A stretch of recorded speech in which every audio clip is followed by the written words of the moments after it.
Welcome back to the TV program, everybody. I am Brian Lee Durfee, author of The Forgetting Moon and The Blackest Heart, both books published by Simon & Schuster's Saga Press. Today I'm going to be reviewing The Vision by Dean Koontz, which is it leads me right into this next thing I'm going to say. That you can tell the set is a little different. I've widened the set out. The lighting is a little bit more harsh. I need more lighting in here because of my own vision problems. Get it? My own vision problems. I have a video on YouTube. You can just type in my last name, Durfee, and the word blind, and it will explain my vision problems and how I'm slowly losing my sight. And so, as a result of losing my sight slowly, I've had to change the lighting in here just so I can see my notes that I make and just in general. So, that's the last time I'll mention that. I think I've mentioned it in the previous 4 videos. So that's probably it. The vision, though. The vision. I can't see for shit. This came out in 1977. It's one of the early Dean Koontz books that he wrote under his real name, Dean Koontz. Let's talk about the cover first, because you know I like cover art. I don't know who painted this, but it's kind of a cool looking little painting, you know, of a looks like a Ouija board. So that's cool. I like it. It's colorful, stands out. I said one of the better Dean Koontz covers, actually. But this is a little book, so this is going to be a short review. It's kind of only a couple hundred pages long, and the font is big, so it's a quick read. It's about a psychic. It's about a girl named Mary who's 30 years old, but when she was 6 years old, she was attacked, viciously attacked, by a psychopath. But for whatever reason, that attack led her to have psychic abilities. Now she can see whenever this evil person is going to attack someone again. She can see it in their head. And she also thinks that this person that's attacked them, that their spirit and their essence can jump from body to body. And so we've got a convoluted thing going on here with the psychic stuff.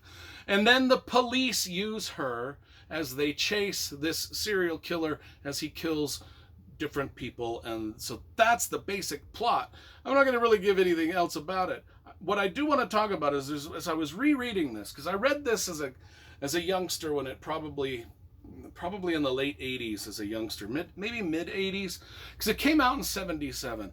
I started reading Koontz as a kid. And so probably one of the things I noticed about this is there's explicit sex scenes in this book. And I think I mentioned that about some of the early Koontz books, that the sex scenes are just almost like borderline pornographic. It's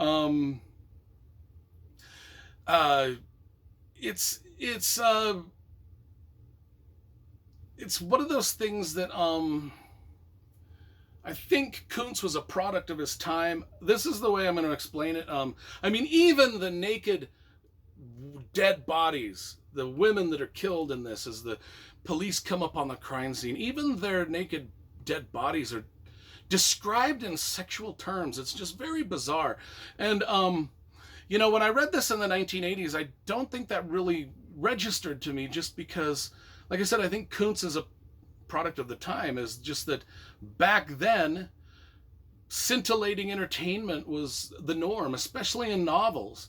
A lot of novels back in those days had a lot of explicit sex scenes, and I think it's because back then we just didn't have the access to porn that we do now. Like we could just dial it up on our phone at a moment's, like, I mean, we've all seen so much porn on the phones and the internet and things now that it's just like a book like this just stands out as really odd, because back then this is the only porn we got.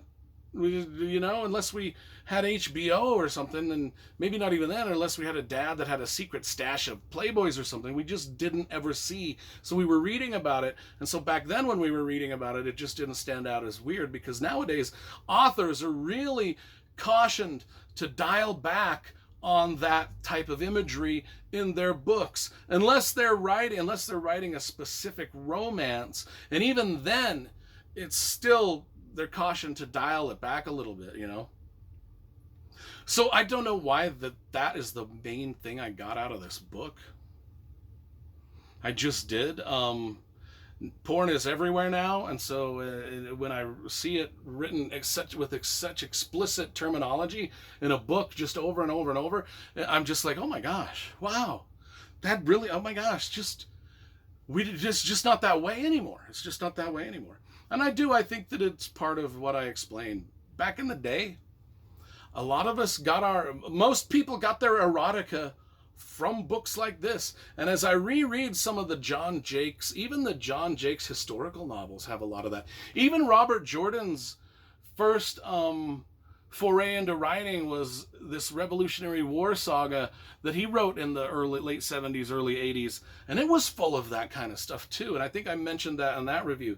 But, you know, no longer is that kind of stuff done. In fact, in my books, I was even told to get rid of a sex scene. It wasn't that even bad. Anyway, The Vision. We haven't even talked about it. It's the worst review I've ever done of a book. It's okay. I mean, I liked it. It's a good little, for Dean Koontz, is one of his first novels ever. Hey, you know, it's all right. It's got some good stuff in it, and a lot of naked people. I'm giving it a 7 out of 10.